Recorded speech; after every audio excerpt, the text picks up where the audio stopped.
Nous revoilà pour une nouvelle vidéo sur la recette de sauce tomate qu'on va essayer de vous expliquer, Julien et moi. L'air enthousiaste.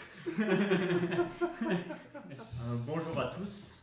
Bienvenue dans une nouvelle vidéo qui s'appelle sauce tomate. Je laisse Julien commencer. Sauce tomate, conserverie. Moi je dis conserverie. Ok, il dit conserverie, il n'a pas tort. Parce que si je dis sauce tomate, vous vous attendez à une cuisine.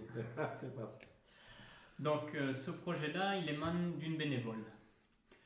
Et donc son idée était, suite à une réalité du terrain, c'est-à-dire la surproduction à une certaine époque de la tomate donc, au Niger, une perte quand même relative, et ensuite une raréfaction du produit sur les marchés avec une explosion du prix.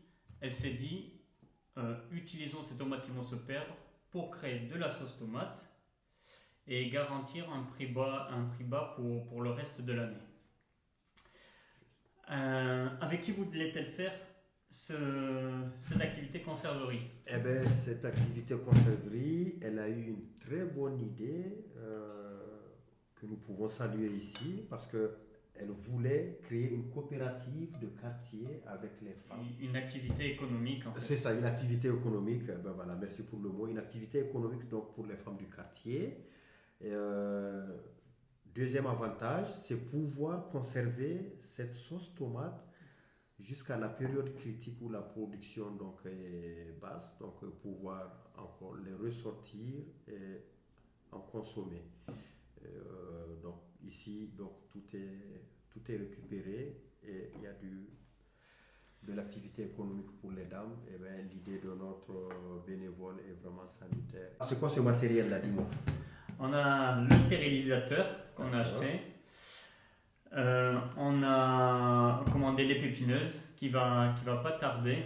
Et ça sert à quoi Les pépineuses, c'est pour broyer toutes les tomates et en faire de la bonne sauce qui pourra être ensuite cuisinée. Okay. On a commencé à collecter des bocaux, on en a une soixantaine je pense.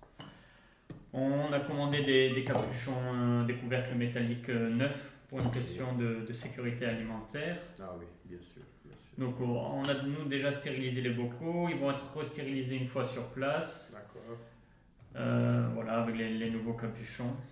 Mais l'idée de cette dame, elle est vraiment géniale. Donc, c'est, si je comprends bien, une sorte de coopérative qu'elle va créer, c'est ça, dans son quartier? Oui, le but c'est de se réunir avec les femmes qui n'ont pas d'emploi pour produire ces sauces tomates. Donc les bénéfices comme ça seront répartis entre ces femmes et une partie sera pour le renouvellement des stocks.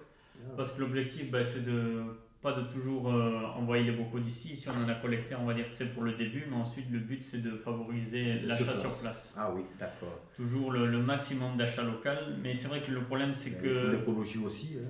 Pour l'écologie aussi, et en même temps, la plupart aussi des bocaux à Niamey sont aussi importés, parce que au niveau de la fabrication des bocaux, il n'y a pas vraiment grand-chose sur place. Non, il n'y en a pas.